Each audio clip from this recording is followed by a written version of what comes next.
प्रकार से महाराज आज जब ऐसा वरदान सुन करके, ऐसा वचन सुन करके दशरथ जी महाराज व्याकुल हो गए। एक धरती पर गिर पड़ते हैं महाराज, एकदम साधारण मानव की भांति आज धरती पर गिर पड़े। उनको एक कुछ क्षण के लिए होश नहीं रहा महाराज ऐसे वचन सुन करके। दशरथ जी महाराज कहते हैं, लोभ न राम ही राज कर, बहुत भरत पर प्रीति, और मैं बड़ छोट विचार जिया, करत रहो न पुनीत।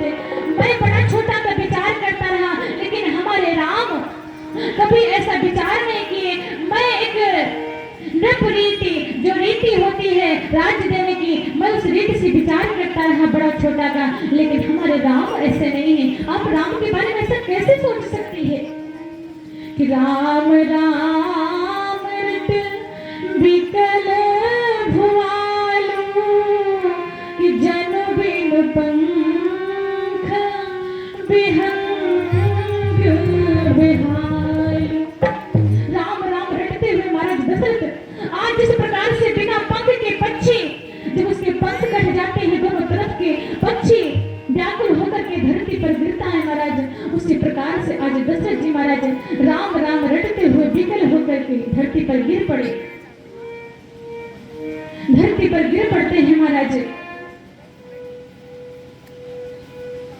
और उधर जब ये सूचना पूरी रात व्यतीत हो जाती है, प्रातः काल होता है, सुमंत्र जी बाहर राजभवन के बाहर खड़े हैं कि आज राम जी का राज तिलक होने वाला है। सारे अवधवासी प्रसन्न है महाराज। सुमंत्र जी कहते हैं कि अभी तक महाराज दशरथ जगे नहीं है, वो तो प्रातः काल उठ जाते हैं, राज तिलक की तैयारी चल रही है।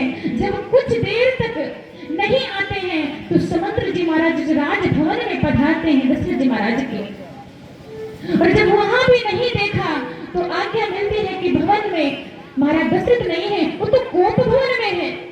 कोप भवन की बात सुन करके सुमंत्र जी कुछ समय व्याकुल हो जाते हैं कि कोप भवन में कैसे जा सकते हैं महाराज, कौन सा ऐसा दुख आ गया है।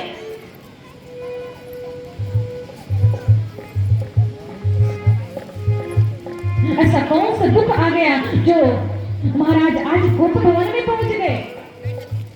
और बहुत सोच संकोच करके आज सुमंत्र जी कोप भवन में पहुंचे, और कोप भवन में जब देखा कि महाराज दशरथ आज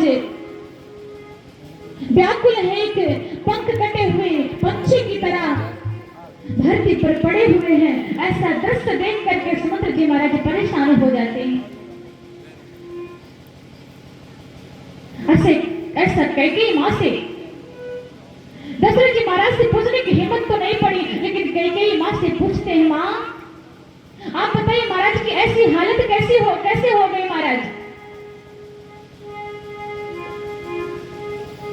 लेकिन कैकेयी मां कहती है, कुछ नहीं, इनको राम के लिए चिंता है, राम से मिलने की इच्छा है, एक बार आप राम को बुला दीजिए महाराज। कैकेयी मां की आज्ञा से सुमंत्र जी महाराज दौड़े दौड़े राम जी के भवन में जाते हैं प्रातः काल, और राम जी से कहते हैं, व्याकुल है, परेशान है, लेकिन राम जी से कहते हैं, राम आपको पूज्य पिताजी ने बुलाया है, कोप भवन में है। जब राम ने सुना कि कोप भवन में है तो भी कुछ क्षण के लिए स्तब्ध रह जाते हैं कि मेरे पिताजी आज कोप भवन में क्यों है। राम जी कोप भवन में पहुंचते हैं, उधर सुमंत्र जी बाहर आते हैं, सभी इंतजार कर रहे हैं, प्रतीक्षा कर रहे हैं, कोई सूचना देंगे।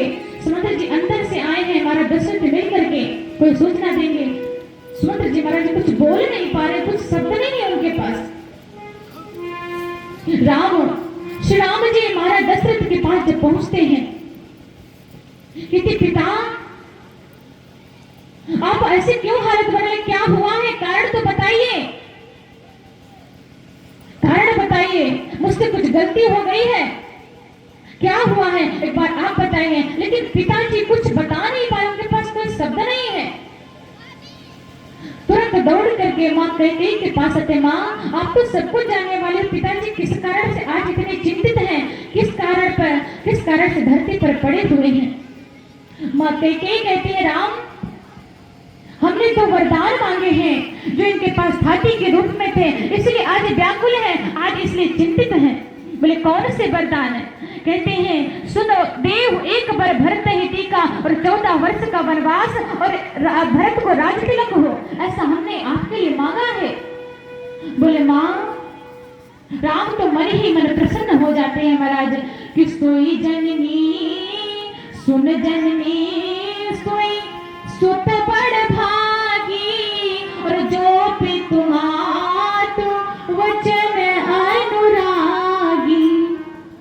वो जननी धन्य है, वो माता धन्य है जिसका पिता, जिसका जो बालक अपने माता पिता की आज्ञा का पालन करता है। महाराज आप आगे दीजिए, मैं जाने के लिए तैयार हूँ।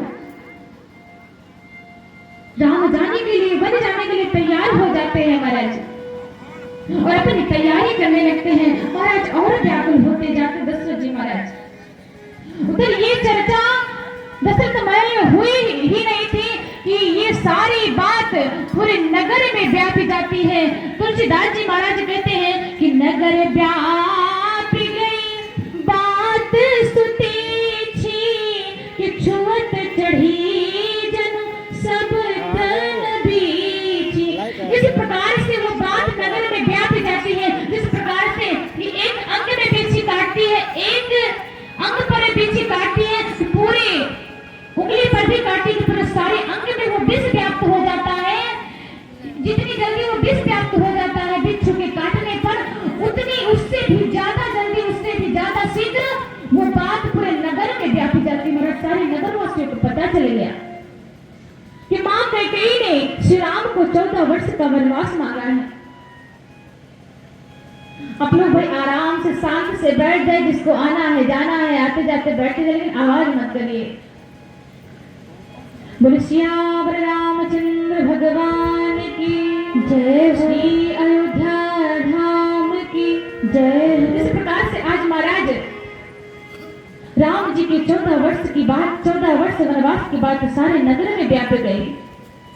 नगरवासी विचार करने लगे, प्रजा विचार करने लगी कि सिय की प्रिय संग परिहरही लखन की रही है धाम।